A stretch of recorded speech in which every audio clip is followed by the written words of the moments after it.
What is up, Earthnoids and Spacenoids? I am just a simple Newtype, and in this episode, we're returning to Walpurgis Eve. Last time, Serana Karn went out in the Demeter for the first time. She pretended to be Haman. She decides to become Haman, and Lauren Nakamoto puts her through cyber Newtype enhancements to act and look like her sister. At the facility, she runs into Mashido Oaks. This time, Mashido saves Serana. A GUNDAM moves on its own. Raymond is promoted and forced to do a little espionage, and Lauren Nakamoto finds a Haman clone.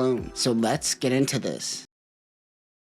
A drone is spying on Serana. She is alone, so some Black Ops Wappas begin their mission. Mashido could see the Wappas moving in. They miss Serana but get this poor guy next to her. A fire extinguisher hits a Wappa pilot. It is Mashido. He jumps out of the second-story window. It is the hardliners making moves faster than expected. Mashido and Serana get on a Wappa. His doctors are so confused. After being chased by Wappas, they cross a road and are hit by an Anaheim Electronics mobile suit cargo truck. This sucker takes up like 4 lanes. Mashido is badly injured. The Black Ops team sends out the Kui. Kui! The Wappa and the Kui do a pincer on the AE truck, but the mobile suit breaks out of the truck. AE is confused as there is no pilot. This is Overon being transferred. It fires its Vulcans and scares off the Kui. The pilot says that the Kui wasn't the right choice. Ramba Rao's Kui team would never blame their bad strats on the Kui. Maybe get good and never disrespect the Kui again. This man is making me irrationally angry, talking shit about the Kui. Tonio Oaks is watching overhead and realizes that his son is there. A tech named Sand, or Sando, comes in and helps Serana. The two lay Mashido in some grass and they get out of there in their smart car. Peace, kid. Back at the medical center, Lauren Nakamoto has seen how far hardliners are willing to go. Knowing this now, he is willing to help Haman with her cyber Newtype procedures. Serana heads to Granada. They are planning on providing them a mobile suit. As they reach the moon, they see a Zaku line of mobile suits. Mr. Sand tells them that it was a part of the Pazoon project. Remember, before Gundam Sentinel, Pazoon was occupied by Xeon. These are the mobile suits that AE are giving them. A woman approaches the two and tells them that it has magnetic coating and can take attacks from modern mobile suits, making it still relevant. Her name is Francesca Maruru. She is head of a Granada sales team for AE. They begin the transfer of some mobile suits. The others, disguised as space UPS, wonder why they are willing to work with them, especially after Haman tried to drop Axis on the moon. It seems shady. Leonardo mentions that the AU doesn't operate on principles or ideology. They all wonder what's up with Leonardo's past since he was a former AU member. The team is impressed by the mobile suits expecting trash, but this can keep up with the Demeter. Leonardo recognizes them for what they are, a Neo-Zeon remnant faction. Even if Serana pretends to be Haman, they need power. Hardliners attacking has proven this. Having more mobile suits gives them a little bit more power. However, it seems like they don't have enough funds for even these mobile suits. The captain tells Serana that Francesca isn't on their side. However, this is something that they need right now, and she is willing to make the sacrifice. They accept the deal to mass-produce the Zaku machinery. Bernardo asks Francesca what was that new Gundam that helped save Serana. She is unwilling to divulge any details on the mobile suit. Meanwhile, Tonio Oaks, Mashido's dad, aka Mannheim, has already created a new patch to fix the issue in the field. He already knows that it was Mashido that activated the Grimoire system. Apparently I've been saying that word wrong this whole time. Stupid French words.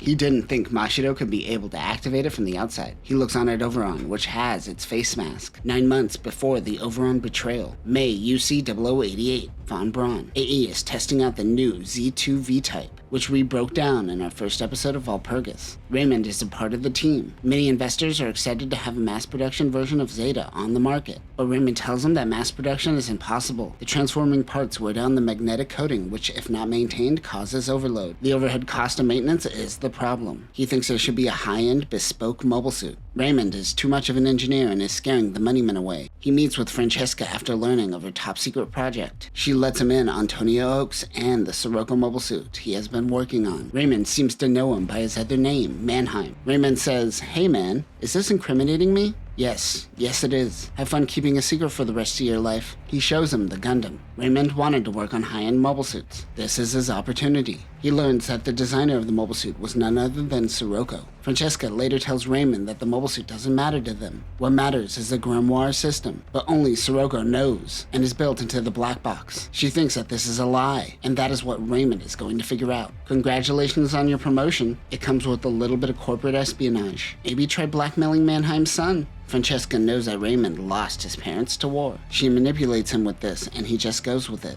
They were in the process of testing the overrun. Usually, the testing process would only take about a month, but doing things in secret made it take 3 months. They essentially smuggle parts over time to funnel into their project. Off-record parts take time to build up. Over the 3 months, Raymond became enamored with Sirocco. He then hacked into the systems and found data on the Eldridge system. This wasn't a part of Sirocco's plan and wonders if this is Mannheim's doing. Raymond learns that Mannheim will be working on the core pod from Olympus colony. He wonders if he found out about his snooping. It seems he wanted to be close to his son. Raymond has Francesca's contact saved as a witch in his phone. He was able to get enough intel out to her regarding the grimoire system, but she wants Raymond to build a grimoire clone. Half a year later, UC 0089. Mannheim is finally back in the office. Raymond asks him about the incident with Sirocco and Camille. He tells him of the Eldridge system. We flash back to Mannheim telling Sirocco about how psycho waves from an outside interference can influence the O's quasi-Seikomu system. The man from Jupiter doesn't think that the Ayug has something as strong as the O in their possession. Mannheim actually warned Sirocco, and he ignored it, and in the end, it cost him his life. They misjudged the power of Zeta Gundam, and even more so the pilot. Mannheim tells Raymond that he will never let something like that happen again. Raymond thinks the grimoire will surpass the biosensor. Raymond buys himself a Corvette.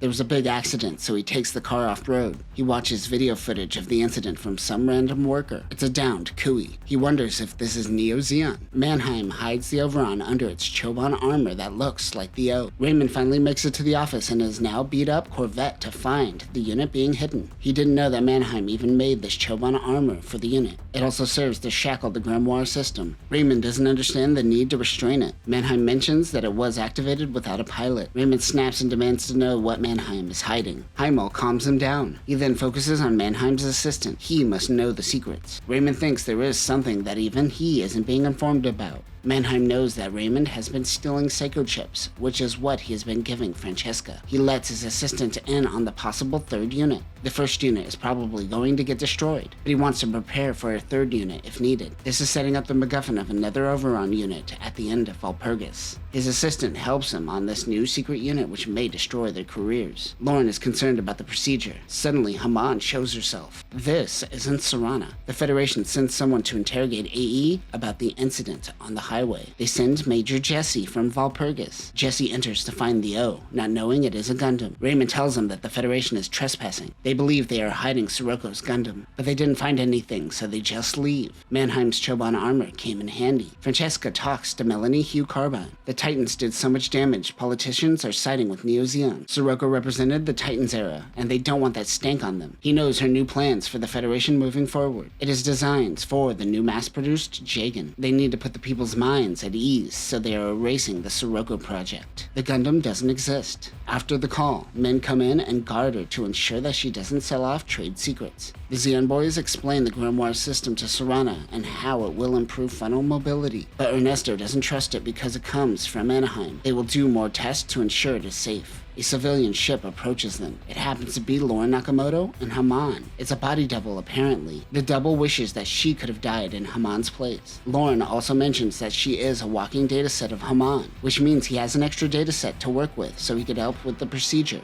Last time Lauren said it would take a year, so this probably reduces time. Serana also needs her help in a mission to help reclaim Neo Zeon. They will no longer live in hiding. And that will do it for this episode. So the grimoire system was stolen and used by Neo Zeon, the Federation, and the AU. This is kind of all over the place, but it shows that Sirocco has his hands in everything. Regardless, the Federation said, "I'm not touching this with a colony-sized pole," and dropped the grimoire system. Next time, Fiorina is ordered to steal the white grimoire. Mannheim will try to raise Mashido to be a coward, but even doing so, Shamal still activates. And Raymond makes a deal with Kristoff. But that will do it for now, Newtypes. Remember, Sirocco doubted Camille's ability to penetrate. Peace.